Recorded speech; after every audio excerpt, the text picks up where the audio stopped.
Баршаңызға сәлем достар, әдеттегідей сіздермен түс жору каналы. Бүгінгі түс жору нан жайлы болады.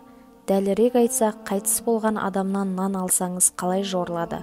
Сол жайлы айтатын боламыз. Каналға тіркеліп, лайк басып, комментария жазуға ұмытпаңыз.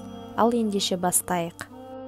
Егер түсіңізде қайтыс болған адамнан нан алып жатсаңыз, бұл сізге бір жақсылықтың және ақшаның келетіндігін білдіреді. Сондай-ақ басыңыздағы қиыншылықтардың кететіндігін білдіреді. Өмірден түңілген адам түсінде қайтыс болған адамнан нан алып жатса, өмір бойы күткен бір мүмкіндік келетіндігін білдіреді. Сол мүмкіндікті жіберіп алмау керек. Сондай-ақ бұл түс тұрмыс құру, балалы болу сияқты жақсы хабардың белгісі. Сондай-ақ өмірден өткен адам нан беріп жатса, сізге бір өсиет айтқан болуы мүмкін, соны орындау керек екендігін білдіреді. Түсіңізде қайтыс болған анаңыз сізге нан беріп жатса, ол адамның сізге разы екендігін білдіреді.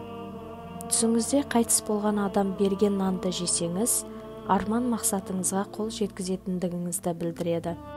Жас бала түсінде қайтыс болған адамнан нан алып жатса, ол баланың Алла тағаланың қорғауында екендігін білдіреді.